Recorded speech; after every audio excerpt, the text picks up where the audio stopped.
আসসালামু আলাইকুম বন্ধুগণ, কেমন আছেন সবাই? আশা করি সবাই ভালো আছেন। আল্লাহর রহমতে আমিও আলহামদুলিল্লাহ, সুম্মা আলহামদুলিল্লাহ আল্লাহর রহমতে ভালো আছি। আশা করি আপনারা ভালো আছেন। এই দুঃখ সময়ে জেনে খুব দুঃখ লাগলো এবং খুব মায়া লাগলো ছোট ছোট বাচ্চাদের, যে ফাইটার জেট জাহাজ অ্যাক্সিডেন্ট হয়ে স্কুলের বাচ্চাদের যে মর্মান্তিক মৃত্যু হয়েছে। আল্লাহ তাদের যেন জান্নাতুল ফেরদাউস দেই, সেই জন্য তার জন্য আমরা দোয়া করব সবাই। বাচ্চাদের আল্লাহ তাআলা যেন, যারা মৃত্যুবরণ করেছে, যারা অসুস্থ এখনো হয়ে আছে, যারা আহত হয়ে আছে, তাদের জন্য আমরা দোয়া করব যাতে করে তারা সকলেই কি হয়, তারা আরোগ্য লাভ করে। এই বাংলাদেশের মধ্যে বা যেখানে আমাদের ছোট ছোট ভাই এবং বোনেরা, ফিলিস্তিনের কথা বলবো, সেখানে তো আজকে এই ঘটনা ঘটছে, কিন্তু সেখানে ফিলিস্তিনের মধ্যে হাজার হাজার মানুষকে, হাজার হাজার শিশুকে হত্যা করা হচ্ছে বোমের দ্বারা, মিসাইলের দ্বারা, মানুষের গুলির দ্বারা মানুষকে মারা হচ্ছে। আল্লাহ তাদের জন্য সাহায্য করুক। আমরাও তাদের জন্য দোয়া করব, তারা যাতে আল্লাহর রহমত আল্লাহ তাদের উপর থাকুক এবং সমস্ত মুসলমান এক হয়ে যাতে করে তাদের সাহায্য করতে পারে, তার জন্য আমরা দোয়া করব আল্লাহর কাছে, যাতে এই মুসলমানের অবস্থা, এই মুসলমানের করুণ অবস্থা থেকে আল্লাহ আমাদের রেহাই দিক, আল্লাহ আমাদের হেদায়েত দিক, যাতে করে আমরা এই ক্ষণস্থায়ী জীবনকে উপেক্ষা করে আমরা এই ক্ষণস্থায়ী জীবনের মোহ মায়াতে না পড়ে আমরা পরকালের কথা মাথায় রেখে জীবনযাপন করি। যাতে করে আল্লাহ আমাদের উপর সহায় হোক, আল্লাহ আমাদের উপর সাহায্য করুক। এটাই আমি আল্লাহর কাছে চাইবো এবং আপনাদের কাছে চাইবো যে আপনারাও মুসলিম ভাইদের পাশে দাঁড়াবেন, যারা অসহায়, যারা কিছু খেতে পারে না বা যারা খাওয়ার যারা সমর্থ থাকে না। ভিডিওটা দেখতে পাচ্ছেন, ফিলিস্তিনের বাচ্চারা কত অনাহারে, কত না খেতে পেয়ে অনাহারে কীভাবে দিন যাপন করছে ছোট ছোট বাচ্চারা, এবং তারা কি হচ্ছে, তারা একবারে কঙ্কালের মতো হয়ে যাচ্ছে না খেতে পেয়ে। তো আল্লাহ তাদের সাহায্য করুক, এটাই আমি দোয়া করব। আর আপনারাও সাহায্যের হাত বাড়িয়ে দেবেন যারা যতটুকু পারবেন, এটাই আমি আপনাদের কাছে ফরিয়াদ জানাচ্ছি, আবেদন জানাচ্ছি। এবং আরও বলি যে আমরা আল্লাহ তাআলা যে আমাদের হুকুম আহকাম, আমাদের যে নির্দেশনা দিয়েছেন যে ওই জীবনের মধ্যে, সেই কাজগুলো আমরা যাতে ভালোভাবে করব এবং ভালোভাবে আমরা করার চেষ্টা করব, যাতে করে আমাদের এই জীবনটা এবং পরকালের জীবনটা সার্থক হয়, যাতে করে আল্লাহর জান্নাত আমরা পেতে পারি। তো যাই হোক, আলোচনা হচ্ছিল আল কোরআন। ইতিপূর্বে বহু সূরা, বহু আয়াত কোরআনের আমি আলোচনা করেছি, চাইলে আপনারা সেই ভিডিওগুলোও দেখতে পারেন। সেই ভিডিওর মধ্যে আমি আরও বলি যে আপনাদের কিভাবে জীবনের মধ্যে চলাফেরা করতে হবে বা আমাদের কিভাবে চলাফেরা করতে হবে কোরআনের প্রেক্ষিতে এবং বাস্তবিক জগতের পরিপ্রেক্ষিতে আমি কথাগুলো বলে থাকি। ভুল হতেও পারে, মানুষ বলতে ভুল হয়, চাইলে আপনারা ক্ষমা করে দিতে পারেন। তো আপনারা সেই ভিডিওগুলো দেখেন। এই কঠিন পরিস্থিতি, এই যুগের মধ্যে একটা হাদিসের কথা আমার মনে পড়ছে যে শেষ জমানায় এমন হবে যে মানুষ তার ইমানকে সকাল বেলা টিকিয়ে রাখবে এবং সন্ধ্যার সময় তার ইমান সে হারিয়ে ফেলবে। সারাদিন তার ইমান থাকবে, কিন্তু সন্ধ্যার সময় তার ইমান হারিয়ে যাবে। তো কথাগুলো এখন বাস্তবে মিলে যাচ্ছে যে আমরা সকালবেলা তো ভালো কাজ করে বেড়াচ্ছি, লোক দেখানো হোক বা আল্লাহর ভয়ে হোক, যাই হোক, কিন্তু আমরা সন্ধ্যার বা সকালের যে ফজরের যে নামাজটা আছে, সকাল সকাল যে সূর্য ওঠার পূর্বে যে ইবাদত, যে আল্লাহর বান্দাগি আছে সেগুলো আমরা করি না, বা সেগুলো থেকে আমরা দূরে সরে যাচ্ছি। বা আমরা যে নামাজও পড়ছি তা আমরা বলতে পারবো যে কতজন আছে এমন যারা ভালোভাবে নামাজ পড়ে একাগ্রতার সহিত এক মনোযোগে যারা নামাজ আদায় করে। আমরা বলতে পারবো? আমরা পারবো না। আমরা জানি না আমরা কিভাবে কোন তারিকায় আমাদের ইবাদত করতে হয়, কোন তারিকায় সলাৎ আদায় করতে হয়, আমরা সেটা দিকে ভ্রুক্ষেপও করি না, আমরা জানার চেষ্টাও করি না। যেটা মেন আমাদের প্রধান কাজ, এই নামাজ আল্লাহ তালা আমাদের দিয়েছেন ইবাদত, সেটাই আমরা বুঝি না, আমরা জানি না যে কীভাবে ইবাদতটা করতে হয়। তো আমাদের যখন আমরা নামাজে দাঁড়াবো, সলাতে দাঁড়াবো, তখন সেই সলাৎ এমনভাবে পড়তে হবে যে মুখে উচ্চারিত হবে আরবি কথা। যেহেতু আরবিতে দোয়াগুলো, যেহেতু আমাদের মাতৃভাষা আরবিক নয়, তার জন্য আপনার মন এদিক ওদিক তেড়ে বেড়ায়। দেখবেন আপনি মুখে মুখে ঠিক উচ্চারণ করছেন, দোয়া উচ্চারণ করছেন, সূরা উচ্চারণ করছেন, কিন্তু আপনার ভিতরের মনটা এদিক ওদিক দৌড়িয়ে বেড়াচ্ছে। বা দুনিয়ার কোনো হিসাব কিতাব হোক বা যাই হোক না কেন, আপনি বা বাড়িতে কি হচ্ছে, বা আমার দোকান বাজারে কি হচ্ছে, বা আমার ব্যবসাতে কি হচ্ছে, এরকম 12-17 আমার মনে, আপনাদের মনে কিভাবে তাড়া করে। তো এটা কেন হচ্ছে? এটা হওয়া স্বাভাবিক। এটাতে কোনো লজ্জার বিষয় নেই, বা এটাতে কোনো এর বিষয় নেই। শিক্ষা অর্জন করতে হবে, শিক্ষার মাধ্যমে সব সমস্যার সমাধান আছে। আর এই সমস্যার সমাধান আমি বড় বড় ভালো মুফাসসির ইকরাম আছেন তার মুখ থেকে শুনেছি, আর আপনাদেরকে আজ বলছি যে আপনারা যখন দোয়া উচ্চারণ করবেন, মুখে সূরা উচ্চারণ করবেন নামাজের মধ্যে, তখন আপনারা কী করবেন? ভিতর আপনার অন্তর যেন সেই সূরাগুলোর মানে, সেই সূরাগুলোর অর্থ, সেই সূরাগুলোর মর্ম কী আছে সেগুলো ভিতর যেন উচ্চারিত হয় মনের মধ্যে। মনও একটা কথা, যে আমরা বলি না, আমরা কথা বলি যে মনের মধ্যে যেন একটা কী কাজ করছে, বা মনে আমার কোনো কাজ করতে ভালো লাগছে না মনের মধ্যে। তো এই মনের মধ্যে যেন আমাদের সূরার মুখে মুখে আমরা বলবো নামাজের মধ্যে, এবং যেন আমরা কি করব, ভিতর আমরা উচ্চারণ করব বাংলায়, নিজের মাতৃভাষায়, বা যাই হোক হিন্দি, যারা হিন্দি ভাষী আছেন বা যারা বাংলা ভাষী আছেন, তারা ভিতর নিজের ভাষায় উচ্চারিত করব তার সেই সূরার অর্থ বা সেই জিকিরের অর্থ। তাহলে আপনারা দেখবেন আপনার মন নামাজের মধ্যে একাগ্রতায় আসছে, বা আপনার মন সঠিক জায়গায় আছে। আপনার দুনিয়াবি বা আপনার ব্যবসার দিকে বা আপনার কাজের দিকে আপনার মন যাচ্ছে না। তো এইভাবে আমরা ইবাদত করব যেভাবে আমাদের প্রিয় নবী হজরত মুহাম্মদ সাল্লাল্লাহু আলাইহি সাল্লাম করতে বলে গেছেন, যাতে করে আমাদের মন একাগ্রতার সহিত আল্লাহর সাথে জড়িত হয়ে থাকে।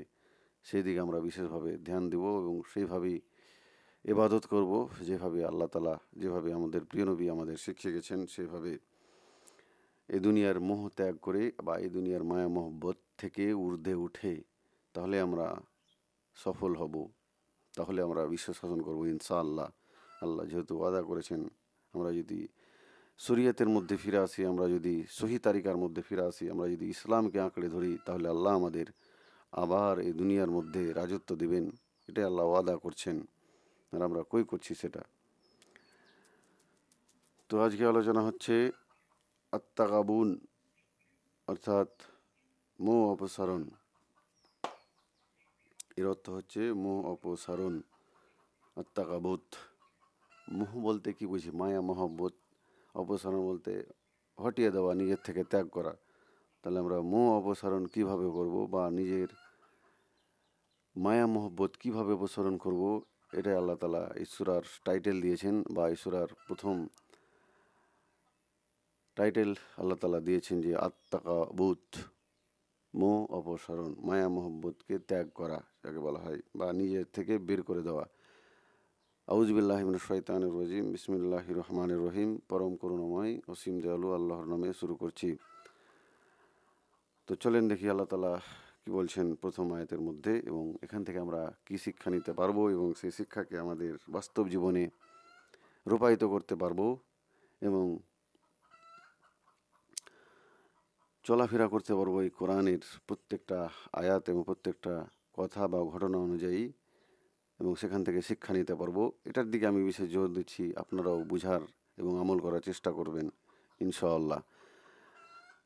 তো আল্লাহ তাআলা প্রথম আয়াতে বলছেন, ইউসাব্বিহু লিল্লাহি মা ফিস সামাওয়াতি ওয়া মা ফিল আরদি লাহুল মুলকু লাহুল হামদু ওয়া হুয়া আলা কুল্লি শাইইন কাদির। যা কিছু রয়েছে আসমান সমূহে এবং যা কিছু রয়েছে জমিনে, সবই আল্লাহর জন্য পবিত্রতা ঘোষণা করে। বাদশাহী তারই এবং প্রশংসা তারই, তিনি সর্ববিষয়ে সর্বশক্তিমান।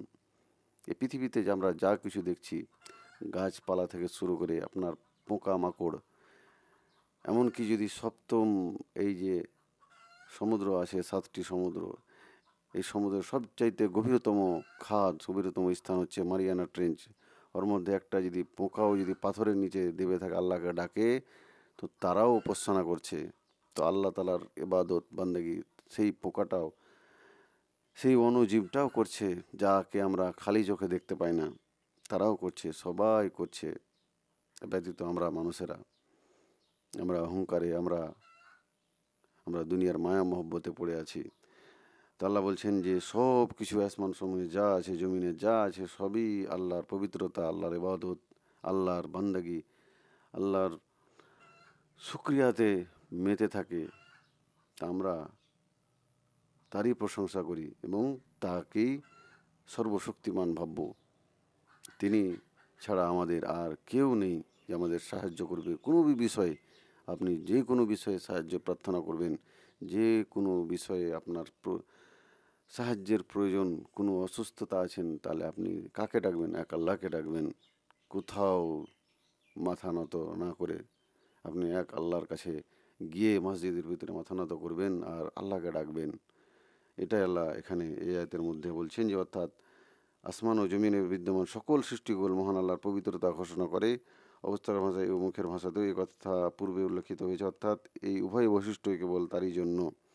যদি কারো কোনো এখতিয়ার থাকে তবে তা তারই প্রদত্ত এবং তা ক্ষণস্থায়ী। কেউ যদি কোনো সৌন্দর্য ও পূর্ণতা লাভ করে থাকে তবে তাও তারই করুণার ভাণ্ডার থেকে অনুগ্রহ স্বরূপ লাভ করে। কাজেই প্রকৃতপক্ষে প্রশংসা পাওয়ার অধিকারী একমাত্র তিনি। তো তিনি একমাত্র প্রশংসা পাওয়ার অধিকারী, বা তিনি একমাত্র ইবাদতের যোগ্য, আর কেউই নয়। কারো সামনে মাথা নত করা, কারো কাছে সাহায্য প্রার্থনা করা বেদাত, বেদাত, বেদাত। আপনি কিছুই চাইবেন, আপনার কিছুই চাওয়ার প্রয়োজন আছে, একমাত্র আল্লাহর কাছে চাইতে হবে। সর্বশক্তিমান তিনি, একমাত্র তিনি ইবাদতের যোগ্য। এরপরে 2 নম্বর আয়াতে আল্লাহ তাআলা বলছেন, হুয়াল্লাযী খালাকাকুম ফামিনকুম কাফিরুন ওয়া মিনকুম মুমিনুন ওয়াল্লাহু বিমা তা'মালুনা বাসীরুন। তিনি তোমাদের সৃষ্টি করেছেন, অতঃপর তোমাদের মধ্যে কতক কাফির এবং কতক মুমিন, আর তোমরা যে আমল করছো আল্লাহ তার সম্যক দ্রষ্টা। আল্লাহ বলছেন যে তিনি আমাদের সৃষ্টি করেছেন এবং আমাদের মধ্যে কতগুলো কাফের আছে, কতগুলো বেঈমান আছে, কতগুলো শয়তান আছে এবং কতগুলো মুমিন বান্দা আছে, যারা আল্লাহর ইবাদত করার জন্য, আল্লাহকে খুশি করার জন্য ইবাদত করে, জিন্দেগি পালন করে বা জীবন যাপন করে শুধু আল্লাহকে রাজি করার জন্য। এবং কতগুলো আমাদের মধ্যে কাফের আছে, বেঈমান আছে, চোর আছে, হ্যাঁ, এদের মধ্যে আমাদের মধ্যেই আছে। আল্লাহ তাআলা বলছেন, আর তোমরা যে আমল করছো আল্লাহ তার সম্যক দ্রষ্টার। আমরা যা কিছু করছি, যা কিছু আমাদের দ্বারা হচ্ছে, খারাপ কাজ, খারাপ ব্যবহার, খারাপ আদব কায়দা, সব কিছু আল্লাহ তাআলা দেখছেন, সব কিছু আল্লাহ তাআলা শুনছেন, আর তিনি হিসাব রাখছেন। একদিন ঠিক আমাদের আল্লাহ তাআলা আমাদের কৃতকর্মের ফল আমাদেরকে দেবেন। এই তাফসীরগণ বলছেন যে মানুষের জন্য ভালো মন্দ, নেকি বদি এবং কুফরি ও ইমানের রাস্তাসমূহ পরিপক্কার বতলে দেওয়ার পর মহান আল্লাহ মানুষকে ইচ্ছা ও ইখতিয়ারের যে স্বাধীনতা দিয়েছেন তারই ভিত্তিতে কেউ কুফরি এবং কেউ ইমানের পথ অবলম্বন করছে। অবশ্যই আমাদের এখতিয়ার দিয়েছে আল্লাহ তাআলা, নিজস্ব বুদ্ধি দিয়েছে, যেগুলো জানোয়ারকে, যেগুলো গরু ছাগল মহিষকে দেওয়া হয়নি, আমাদেরকে দেওয়া হয়েছে একটা ইচ্ছা শক্তি, যে আমরা চাইলে ভালোটা করতে পারি, না হলে খারাপ কাজ করতে পারি। এটা আমাদের এখতিয়ার আল্লাহ তাআলা দিয়েছেন। যেহেতু আমরা এই পৃথিবীর মধ্যে পরীক্ষা দিচ্ছি, আল্লাহ তাআলা আমাদের পরীক্ষা নিচ্ছেন, তার জন্য আমাদের নিজস্ব বুদ্ধি, নিজস্ব জ্ঞান, নিজস্ব চাহিদা আল্লাহ তাআলা আমাদের দিয়েছেন, যাতে করে আমরা এই পৃথিবীর মধ্যে সত্য এবং খারাপ, কোনটা সত্য কোনটা মিথ্যা, কোনটা খারাপ কোনটা ভালো বেছে নিতে পারি। তিনি কাউকে কোনো কিছুর ওপর বাধ্য করেননি, কাউকে কোনো কিছু বাধ্য করেননি, বা কাউকে আল্লাহ তাআলা কিছু বাধা দেননি। এই জীবনের মধ্যে যার যেটা ইচ্ছা সে সেটা করছে। তিনি বাধ্য করলে কোনো ব্যক্তি কুফরি ও অবাধ্যতার রাস্তা অবলম্বন করতে সক্ষম হতো না। কিন্তু এভাবে মানুষকে পরীক্ষা করা সম্ভব নয়। কিন্তু এভাবে যদি আপনাকে যদি একরকম বুদ্ধি দিয়ে দিত যে আপনাকে ভালোই কাজ করতে হবে পৃথিবীর মধ্যে, তাহলে এই পরীক্ষা হতো না এই পৃথিবীতে। অথচ আল্লাহ তাআলা ইচ্ছা হলো মানুষকে পরীক্ষা করা, অথচ আল্লাহ তাআলার ইচ্ছা কি মানুষকে পরীক্ষা করে কে কাফের এবং কে মুমিন সেটা বাছাই করা। অতএব যেমন কাফেরের স্রষ্টা আল্লাহ, তেমনি কুফরির স্রষ্টাও তিনি। সিম্পল কথা, সবাইকে আল্লাহ তাআলা সৃষ্টি করেছেন, কাফেরকেও সৃষ্টি করেছেন এবং মুমিন বান্দাকেও সৃষ্টি করেছেন, একজন চোরকেও সৃষ্টি করেছেন, একজন ভালো মানুষকেও সৃষ্টি করেছেন। কিন্তু এই কুফরি এই কাফের নিজের উপার্জিত। কিন্তু যে কুফরি করে, যে বেঈমানি করে, যে শয়তানি করে এই পৃথিবীর মধ্যে, এটা তারই কাজ। আল্লাহ তাআলা বলে দিচ্ছেন যেটা তারই বুদ্ধি, সে স্বেচ্ছায় তা অবলম্বন করেছে, সে তার নিজের ইচ্ছায় সেটা করছে। আল্লাহ তাআলার এতে কোনো ভাগ নেই, আল্লাহ তাআলার কোনো এতে আদেশ নেই। আল্লাহ তাআলা তাকে স্বাধীন বুদ্ধি দিয়েছে, স্বাধীন চিন্তা দিয়েছে। সে চাইলে ভালো কাজ করবে, সে চাইলে খারাপ কাজ করবে। অনুরূপ মুমিন ও ইমানের স্রষ্টা আল্লাহ। অনুরূপভাবে মুমিনদেরও সৃষ্টি করেছেন আল্লাহ, যারা নেককার বান্দা, যারা পরহেজগার বান্দা, যারা আল্লাহর এই হুকুম আহকাম মেনে চলে, তাদেরকেও আল্লাহ তাআলা সৃষ্টি করেছেন। কিন্তু ইমান এই মুমিনের নিজের উপার্জন করা জিনিস, যে সে স্বেচ্ছায় এটা অবলম্বন করছে, আর এই উপার্জনের ভিত্তিতে উভয়কে তাদের আমল অনুযায়ী বদলাও দেওয়া হবে। তো যারা ভালো কাজ করছে তাদেরকে, তাদের ফল আল্লাহ তাআলা তাদেরকে দেবেন, এবং যারা খারাপ কাজ করছে, যারা কুফরি করছে, যারা গুনাহ করছে, যারা নিজের ওপর জুলুম করছে, অত্যাচার করছে, তাদেরকে ফল আল্লাহ তাদের আমল অনুযায়ী দিবেন। আর তিনি সব কিছু দেখছেন, শুনছেন এবং হিসাব রাখছেন। এরপর 3 নম্বর আয়াতে আল্লাহ তাআলা বলছেন, খালাকাস সামাওয়াতি ওয়াল আরজা বিল হাক্কি ওয়া সাওয়ারাহুকুম ফা আহসানা সুওয়ারাকুম ওয়া ইলাইহিল মাসির। তিনি আসমান সমূহ ও জমিনকে যথার্থভাবে সৃষ্টি করেছেন এবং তোমাদেরকে আকৃতি দান করেছেন এবং সুন্দর করেছেন তোমাদের আকৃতি, আর প্রত্যাবর্তন তো তারই নিকটে। আল্লাহ তাআলা বলছেন তিনি আসমান সমূহ জমিনকে যথার্থভাবে সৃষ্টি করেছেন। একবারে কোনো খুঁটি, কোনো আশ্রয় ছাড়া। দেখেন কত সুন্দর আসমান এবং চন্দ্র সূর্য এবং তারাগুলোকে কত সুন্দর করে সাজিয়ে আল্লাহ তাআলা রেখেছেন। এটাই বলছেন এখানে মানে কোনো ত্রুটি আপনারা বা আমরা দেখতে পাই না। একবারে নিখুঁতভাবে আল্লাহ তাআলা সৃষ্টি করেছেন এবং আমাদেরও আকৃতি দিয়েছেন। আমাদেরও চোখের জায়গায় রেখেছেন, কানের জায়গায়, নাকের জায়গায় কত সুন্দর আকৃতি দিয়ে আমাদের সৃষ্টি করেছেন, যেটা অন্য কেউ পারে না। আর যদি করেও দেখেন, আমরা যে দেখি, অহরহ দেখি যে মানুষ রোবট সৃষ্টি করছে, দেখেন মানুষের মতনই সৃষ্টি করছে। মানুষের কল্পনা শক্তির বাইরে এমন কিছু সৃষ্টি করা যা আল্লাহ তাআলা সৃষ্টি করেছেন। মানুষ যা সৃষ্টি করে তা আল্লাহ তাআলার অনুকরণেই সৃষ্টি করে। আল্লাহ তাআলার যে সৃষ্টি, তার সৃষ্টিকে নকল করে সৃষ্টি করে, এর বাইরে তার ক্ষমতা, মানুষের ক্ষমতা নাই। আর প্রত্যাবর্তন তো তারই নিকট, আল্লাহর কাছেই আবার এই মানুষকে ফিরে যেতে হবে। যেহেতু আল্লাহই সৃষ্টি করেছেন, আল্লাহই এই পৃথিবীতে পাঠিয়েছেন মানুষকে পরীক্ষার জন্য, আবার আল্লাহ তাআলাই আমাদের ফিরিয়ে নেবেন আবার সেই জায়গায়।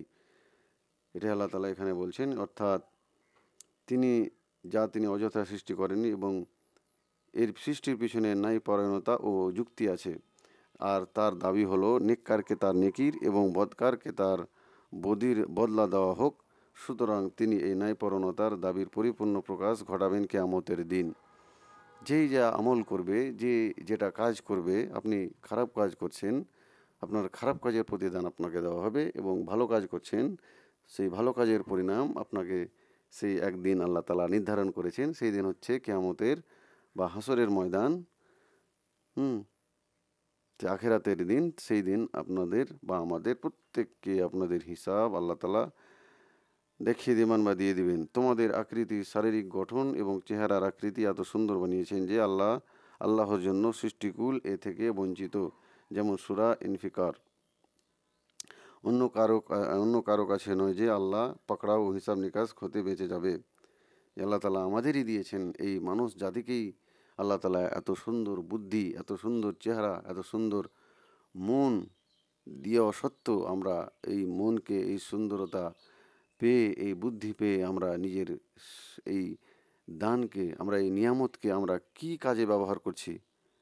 আমরা এই শরীর পেয়েছি, এটা আল্লাহর নিয়ামত, এটা আল্লাহর আমানত আমাদের কাছে। এই আমানত পেয়ে আমরা কতটুকু কাজ করছি? আল্লাহর এই আমানত আমরা কি কাজে ব্যয় করছি? আল্লাহ ঠিক আমাদের হিসাব আল্লাহ তালা এই প্রত্যেকটা অঙ্গ প্রত্যঙ্গ দেখতে পাচ্ছেন। আপনার চোখ, কান, মুখ, আপনি কি কাজে ব্যবহার করেছেন? এই পৃথিবীর মধ্যে আপনি কি করেছেন? এই অঙ্গগুলিকে নিয়ে, এই শরীরকে নিয়ে, আপনার নিজের নফসকে নিয়ে আপনি কি করেছেন? কি অত্যাচার করেছেন? কি ভালো কাজ করেছেন? নাকি কোনো খারাপ কাজ করেছেন? নাকি জুলুম করেছেন? এই প্রত্যেকটা কাজের হিসাব আল্লাহ তালা আমাদের কাছ থেকে এক এক এক করে বুঝে নেবেন সেই কিয়ামতের দিন। আর সেদিন আপনার মিথ্যা বলার, আপনার দুর্নীতি করার, আপনার অত্যাচার করার আপনার আর সুযোগ আপনার কাছে থাকবে না। আপনি মুখে মিথ্যা বলবেন তো আপনার হাতকে বলে দেওয়া হবে, এই হাত তুমি কি কাজ করেছো বলো। আপনার যদি আপনি পায়ে, আপনি যদি আপনি মুখের মিথ্যা বলেন তো আপনার পা বলে দিবে যে আপনি পায়ে কি করেছেন। আপনার চোখ বলে দিবে আপনি কি করেছেন পৃথিবীতে। তো সেখানে মিথ্যা বলার আল্লাহর কাছে, আল্লাহর কোর্টের মধ্যে মিথ্যা বলার কোনো অবকাশ থাকবে না। তো যাই হোক, আল্লাহ তালা আমাদের এমনভাবে ইবাদত করার এবং এমনভাবে আল্লাহর বান্দাগি করার, আল্লাহর এহসান বা আল্লাহর সাহায্য চাওয়ার এমনভাবে আমাদের তৌফিক দিক, যেভাবে আমাদের হজরত মোহাম্মদ সাল্লাল্লাহু আলাইহি সাল্লামকে দিয়েছিলেন বা করতে বলেছিলেন এবং তার সাহাবারা করেছিলেন, সেইভাবে আমরা যাতে করি, এটাই আপনাদের কাছে আমার অনুরোধ বা আবেদন। ভিডিওটা আর বেশি বাড়াচ্ছি না। ভিডিওটা ভালো লাগলে অবশ্যই বন্ধুদের সাথে শেয়ার করবেন এবং ফেসবুকে দেখে থাকলে চ্যানেলটাকে ফলো করবেন এবং ইউটিউবে দেখে থাকলে চ্যানেলটাকে সাবস্ক্রাইব করে ঘন্টাটা দেবে রাখবেন। এরকম আরও কোরআনের আলোচনা এবং কোরআন দিয়ে আমাদের জীবনের সব কিছু সমস্যার সমাধান এর ভিডিও পাওয়ার জন্য সবার আগে। তো ভালো থাকেন সবাই, সুস্থ থাকেন সবাই। আসসালামু আলাইকুম ওয়া রাহমাতুল্লাহি ওয়া বারাকাতুহু।